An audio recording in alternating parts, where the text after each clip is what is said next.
I would love to start with you. Kate, I am curious. I'm sure each episode had their own unique production or writing challenges, but what was the boss level of making this particular series? Like, what was the most challenging episode? The last raid, and we did it to ourselves. So because we wanted this to be authentic stories, we can't talk about Mythic Quest without looking at the game, and we didn't want the game to be animated because it's not. I mean, cutscenes, possibly, but a game like that isn't. It is real gameplay. So to make that episode, we made it on a real game engine. We partnered with a company called Red Storm and quickly found out that the language of Hollywood and the language of game development are very different. So it was a real challenge. I think it was worth it because, again, we wanted to tell it authentically. This is what it looks like when you are playing a game like this that maybe isn't as updated as it should be, and the glitch in the game reflecting glitches in the real world and what that does to a raiding party and then a group of friends.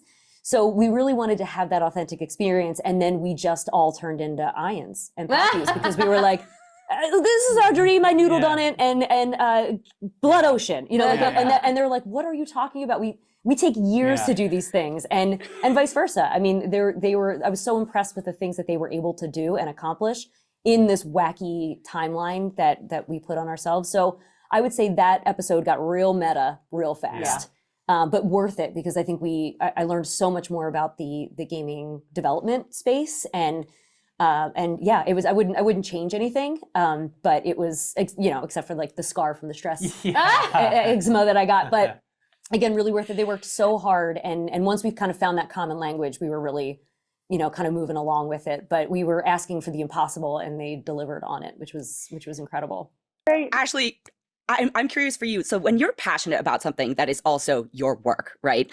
Which is something I think we explore a lot in the Side Quest series. Like, how do you go about resetting and getting your creative spark back in those moments when it's just like, oh, I'm getting drained from like motivation?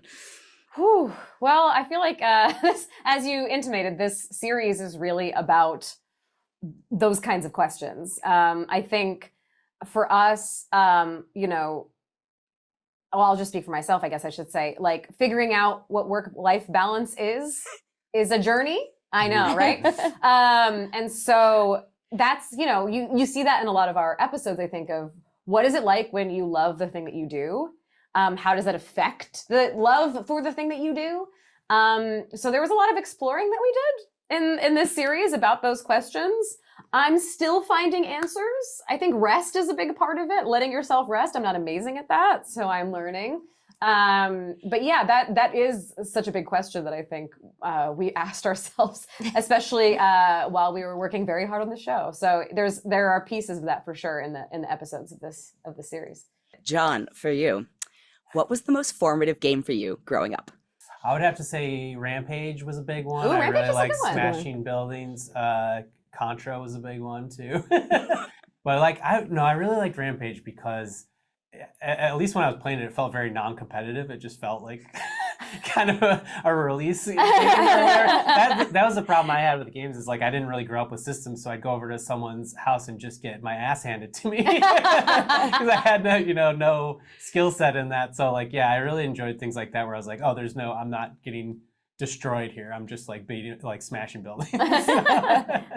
Was there anything, obviously, as I've said, there's a clear level of authenticity to this. So what was the most interesting thing you learned in writing all of this about games?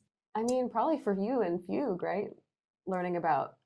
Just the deep dive into the orchestra world, for sure. And exploring that space of touring orchestras and how just all the spaces that gaming has influenced and doesn't always get the credit or the respect that it deserves for something that so many people, millions and millions of people engage with.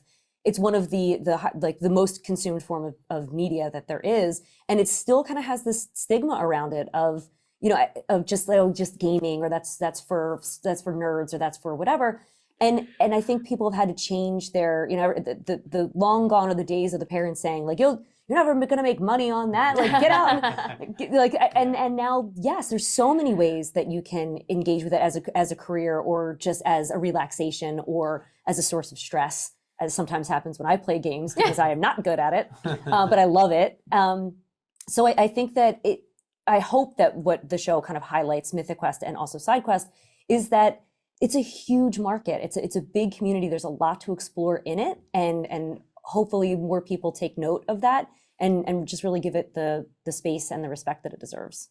Thank you all. That is my time. Congratulations. Thank you.